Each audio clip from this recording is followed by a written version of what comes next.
அப்போ இப்படிப்பட்ட ஒரு வாழ்க்கைய ஒரு பெண்ணால செய்ய முடியும். அதாவது கூனி குறுகி உட்கார கூடாது. நம்மளால ஒரு பெண்ணு தானே, நம்மளால என்ன செய்ய முடியும்? அந்த எண்ணம் மட்டும் அது பிசாசுடைய எண்ணம். தூரம் தூக்கி போட்டுருங்க. என் தேவன் என் இயேசு என்னோட இருக்கிறார்.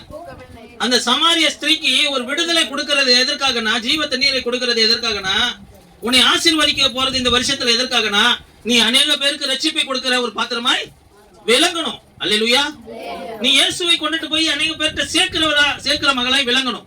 ஆண்டவருடைய திட்டம் அதுதான் உங்களை குறித்து. இன்னைக்கு அந்த சமாரிய ஸ்திரீக்கு ஒரு ரட்சிப்பை கொடுக்கிறார். யோபு என்ன தெரியுங்களா செய்யறா? அந்த கிராமங்கள் முழுமையா போய் கூப்பிட்டுட்டு வந்து என்னை பற்றியும் என் குடும்பத்தை பற்றியும் என்னுடைய எல்லா காரியத்தையும் பற்றியும் சொல்லுகிறார். ஒருத்தர் மேசியா தானே அவருன்னு வந்து பாருங்க அப்படின்னு சொல்லி கூப்பிட்டாரா? என்ன வேற ஒண்ணுமே சொல்லல. மேசியாவா வரப்போகிறவ இயேசு அவரு தானா பாருங்க அப்படின்னு சொல்லி கூப்பிட்டாரா? அவ சொன்ன உடனே ஒரு வீணா போனவ சொன்னா கேட்பாங்களா யாராவது?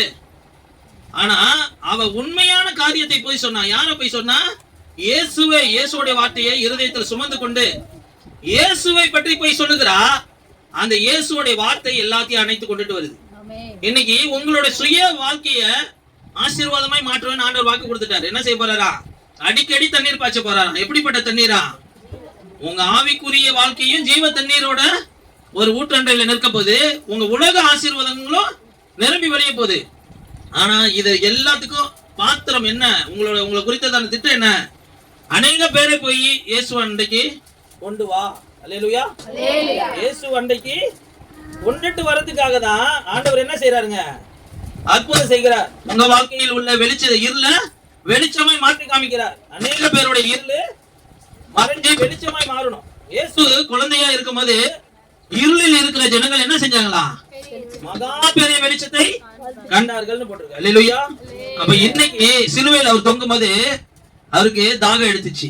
இந்த பெண்ணுகிட்ட தாகம் கேட்டாரு, தாகத்துக்கு தண்ணீர் தாங்க. அந்த அவருடைய தாகத்தை தீர்க்கிற ஆத்தும தாகம் தான் அவருடைய தாகம். அந்த ஆத்தும தாகத்தை தீர்த்தவளாய் அந்த சமாரி ஸ்திரீ நின்னா. இன்னைக்கு நீங்களும் நானும் அந்த தாகத்தை தீர்க்கிற மகளாய் இருக்கும் போது கர்த்தரால் மெச்சிக்கொள்ளுகிற இடத்துல நம்ம காணப்படுவோம். அல்லேலூயா. அவருடைய உச்சிதங்களினால் நம்மளை போஷிப்பார். அல்லேலூயா. அப்ப கடைசியா அவர் சிலுவையில தொங்குறார் பாருங்க. சிலுவையில தொங்கும் போது காடியில தண்ணீரை தோய்த்து கொடுத்தாங்க. அந்த தண்ணீரை வாங்கி குடிக்க மனது இல்லாம இருந்தார் ஆண்டவர். ஏன் அப்படி குடிக்கலன்னா, உங்களுக்காக எனக்காக எல்லாருக்காகவும் தன்னுடைய உடம்பில உள்ள ஒரு சொட்டு கூட தண்ணீரோ ரத்தமோ இல்லாதபடிக்கு இந்த பூமியில நான் சிந்த போறேன். இந்த தண்ணீர் எனக்கு தேவையில்ல. எனக்கு அதை விட ஒரு ஜீவ ஆத்துமா தான் எனக்கு தேவை. ஆண்டவர் எதிர்பார்க்கிறது ஒன்னே ஒண்ணுதாங்க. ஆத்துமாக்களை எதிர்பார்க்கிறவர் அவர். ஆத்துமாக்களை ஆத்துமாக்கள் எப்படி இருக்கணுங்க? சமாரிய ஸ்திரீயை போல அவர் தாகத்தை தீர்க்கிற ஒரு மகளாய் இருக்கணும் இந்த வருஷம்.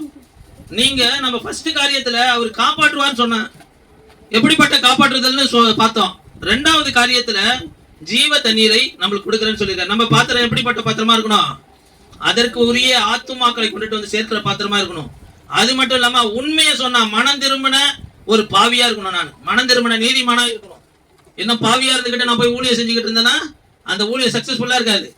நீதிமானாய் மாறி ஊழியம் செஞ்சேன்னா சக்சஸ்ஃபுல்லா இருக்கும். மனம் திரும்பின நீதிமானாய் இருக்கணும். மனம் திரும்பினவன் தான் நீதிமான். மனம் திரும்பாதவன் எல்லாம் பாவிதான். அல்லேலூயா. மனம் திரும்புதல் என்னங்க? பாவத்தை விட்டு ஒளிஞ்சிடணும், வந்துடணும்.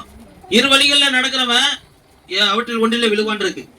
பாவத்தை வச்சுக்கிட்டு பரிசுத்தத்தை சுமந்து போக முடியாது.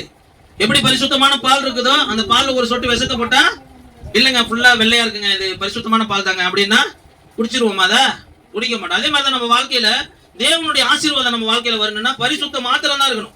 அதுதான் தேவன் கொடுக்கிற ஆசீர்வாதத்தை நம்ம பெற முடியும்.